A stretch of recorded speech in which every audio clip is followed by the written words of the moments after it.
Teheran terjebak dalam perang yang tak terkendali.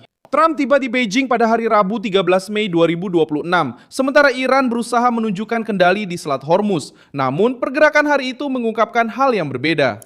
Rezim Iran berusaha menahan kapal-kapal dan memaksa Trump untuk menerima tuntutan mereka. Namun hari ini perang telah berpindah tempat, tidak lagi hanya di Teluk, tetapi juga masuk ke dalam percakapan langsung antara Washington dan Beijing. Tepat di titik yang paling sensitif bagi Iran, yaitu Tiongkok, pembeli minyak terbesar mereka, telah dikenai sanksi.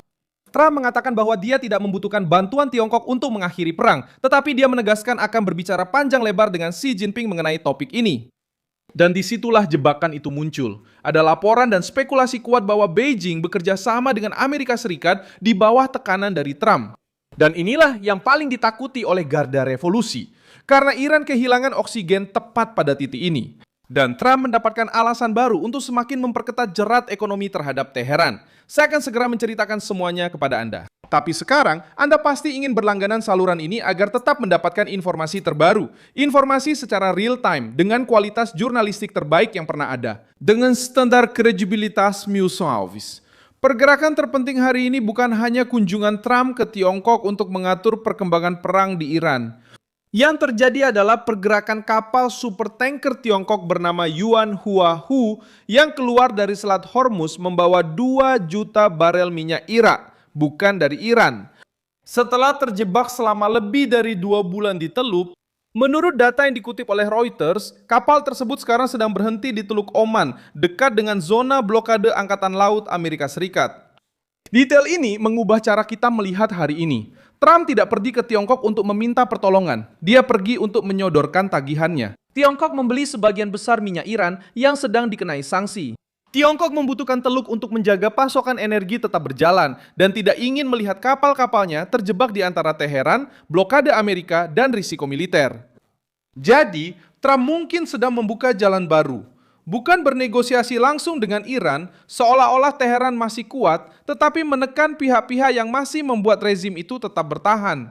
Jika Beijing mengurangi pembelian, menunda pembayaran, menuntut jalur aman, atau meminta jaminan untuk kapal-kapalnya, Iran akan benar-benar kehilangan kekuatan. Tidak perlu ada pengumuman yang heboh. Cukup dengan Tiongkok mulai bertindak hati-hati, aliran uang Iran akan melambat, menjadi lebih mahal, dan lebih sulit diperoleh. Jalur baru kedua ada di peta maritim. Wall Street Journal melaporkan hari ini bahwa Iran telah memperluas definisinya sendiri tentang Selat Hormuz, membawa gagasan kontrol mereka ke wilayah yang lebih luas, dari pantai Jas hingga Pulau Greater Tam. Ketika rezim mengubah batas wilayah di tengah perang, itu berarti mereka membutuhkan lebih banyak ruang untuk mempertahankan tekanan. Tapi hal itu justru memberi Trump keuntungan lain. Perluasan wilayah kontrol ini juga mempengaruhi negara-negara tetangga di Teluk.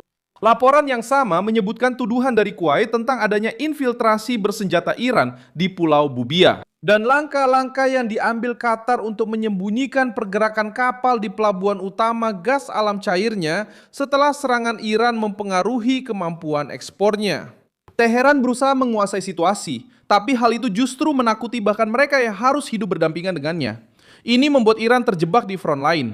Jika terus menekan negara tetangga, isolasi regional akan semakin meningkat. Reuters melaporkan bahwa Badan Energi Amerika Serikat mulai bekerja dengan asumsi bahwa Selat Hormuz akan benar-benar ditutup hingga akhir Mei. Ini bukan sekedar prediksi teknis. Ini adalah amunisi politik bagi Trump. Diplomasi juga terhenti, dan hal ini menguntungkan upaya tekanan Amerika. CBS melaporkan hari ini bahwa militer Iran mengatakan mereka telah terlatih dan siap untuk menangkis serangan baru dari Amerika Serikat, sementara pembicaraan damai masih terhenti. Pada saat yang sama, Trump mempublikasikan sesuatu yang hampir dianggap pengkhianatan oleh media dengan mengatakan bahwa Iran sedang baik-baik saja dalam perang. Pernyataan ini memiliki bobot politik.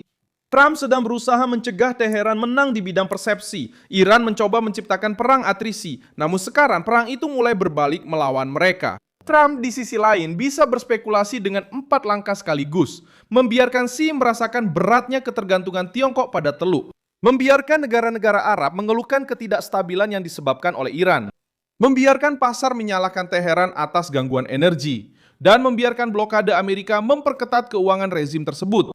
Jumlah korban tewas tetap menjadi sisi paling berat dari perang ini.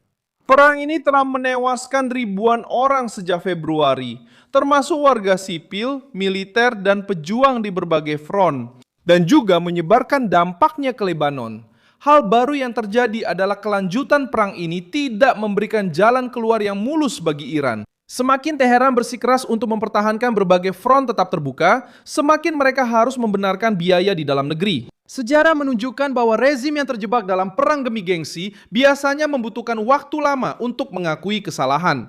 Uni Soviet masuk ke Afghanistan dengan keyakinan bahwa mereka akan menguasai wilayah, melindungi pemerintahan sekutu, dan mengelola konflik dengan kekuatan militer.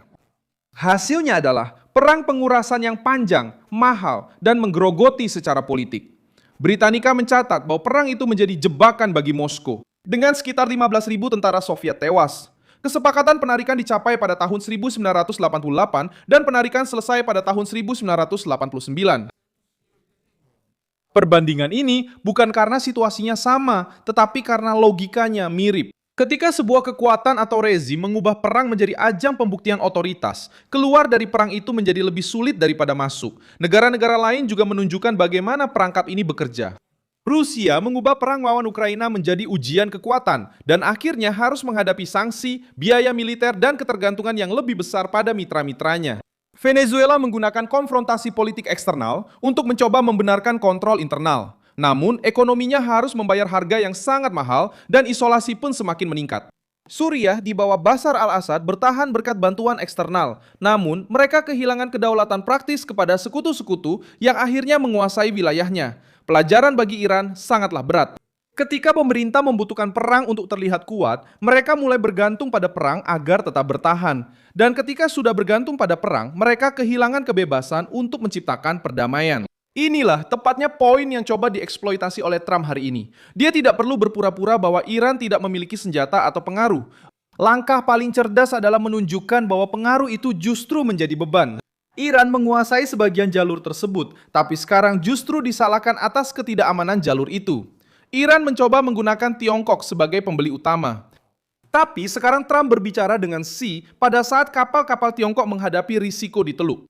Iran mencoba memperluas definisi Selat Hormuz, tapi hal itu justru menakuti negara tetangga, para eksportir, dan perusahaan asuransi.